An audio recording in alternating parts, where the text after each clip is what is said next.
بسم اللہ الرحمن الرحیم۔ زاویہ اسکول سسٹم سے حافظ حبیب الرحمان۔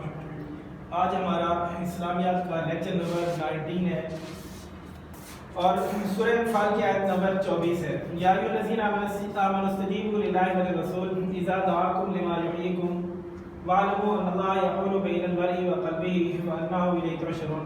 اے ایمان والو، اللہ اور اس کے رسول کا حکم قبول کرو۔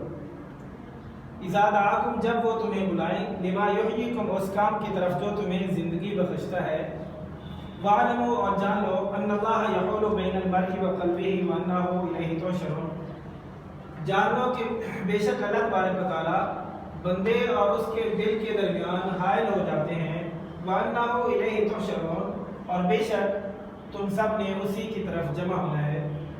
تو یہ آیت مبارکہ ہے۔ اس آیت مبارکہ کے اندر اللہ تبارک و تعالیٰ نے ایمان والوں سے خطاب فرمایا کہ تمہارے لیے ضروری ہے کہ تم کیا کرو، اللہ اور اس کے رسول کی اطاعت کرو، اللہ اور اس کے رسول کا حکم مانو۔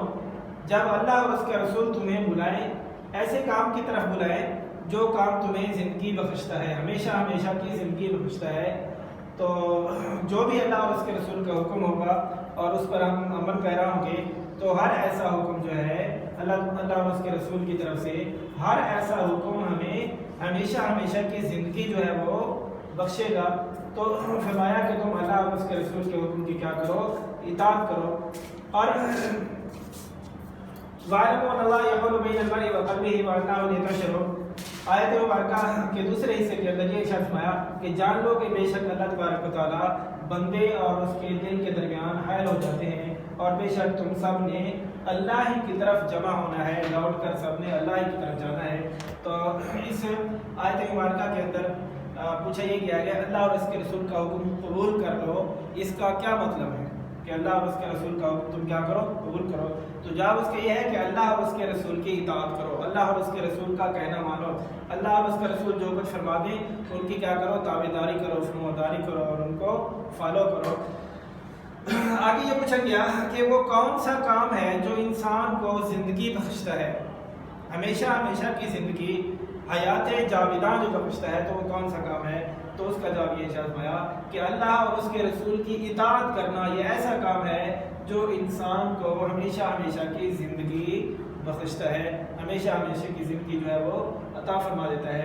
آخر سوال یہ ہے کہ وَاعْلَمُوا، آیت مبارکہ ہے کہ وَاعْلَمُوا أَنَّ اللَّهَ يَحُولُ بَيْنَ الْمَرْءِ وَقَلْبِهِ وَأَنَّهُ إِلَيْهِ تُحْشَرُونَ، جان لو کہ اللہ تبارک و تعالیٰ بندے اور اس کے دل کے درمیان حائل ہو جاتے ہیں، بیچ میں آ جاتے ہیں، رکاوٹ بن جاتے ہیں، وَأَنَّهُ إِلَيْهِ تُحْشَرُونَ، اور تم سب نے اسی کی طرف لوٹ کر جانا ہے، اسی کی طرف جمع ہونا ہے۔ تو سوال یہ ہے کہ اس آیت مبارکہ کا مطلب کیا ہے؟ جواب یہی ہے، بڑا واضح سا جواب ہے کہ اللہ تبارک و تعالیٰ بندے اور اس کے دل کے درمیان حائل ہو جاتے ہیں۔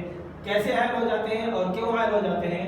جواب یہ ہے کہ وہ لوگ جن کے دل میں طلب حق ہے، حق کی طلب موجود ہے، تو ایسے لوگوں کے بارے میں ارشاد فرمایا کہ اگر یہ لوگ کوئی گناہ کا کام کرنا چاہیں، کوئی ارادہ کر لیں اللہ تعالیٰ کی نافرمانی کا، تو چونکہ ان کی طلب جو ہے وہ سچی ہوتی ہے، تو اللہ تبارک و تعالیٰ ہر ایسے بندے اور اس کے دل کے درمیان حائل ہو جاتے ہیں، یعنی اللہ تبارک و تعالیٰ اس بندے کو گناہ پر عمل پیرا ہونے سے روک دیتے ہیں، درمیان بھی آ جاتے ہیں، حائل ہو جاتے ہیں۔ کا مطلب یہ ہے کہ ہر ایسے بندے کو اللہ تبارک و تعالیٰ کیا کر دیتے ہیں، گناہ پر عمل پیرا ہونے سے روک دیتے ہیں، اور یہ اللہ تبارک و تعالیٰ کی بڑی نعمت ہے، اور یہ اللہ تبارک و تعالیٰ اپنے نیک بندوں کے ساتھ ایسا کرتا ہے جو طلب حق رکھتے ہیں۔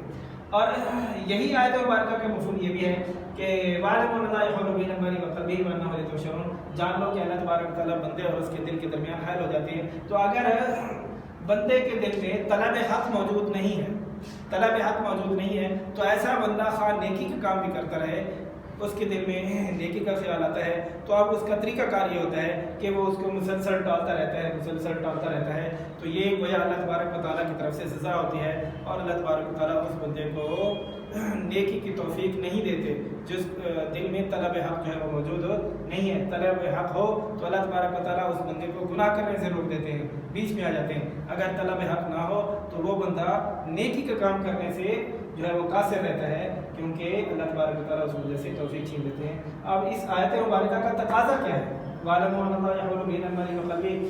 اس آیت کا تقاضا یہ ہے کہ جب نیکی کا خیال دل کے اندر آ جائے تو بندہ کیا کرے، فوری طور پر اس پر عمل پیرا ہو جائے۔ اگر ایسا نہ کیا تو اللہ تبارک و تعالیٰ اس بندے سے توفیق چھین لیتے ہیں۔ اور ایسے یہ بھی ہے کہ جب گناہ کا خیال دل کے اندر آ جائے تو فوری طور پر اس کو رد کر دے، ورنہ اللہ تبارک و تعالیٰ اس بندے سے توفیق چھین لیں گے اور وہ بندہ مسلسل گناہ کے اندر جو ہے وہ ترقی کرتا چلا جائے گا۔ اللہ تبارک و تعالیٰ ہم سب کو طلب حق جو ہے وہ نصیب فرمائے۔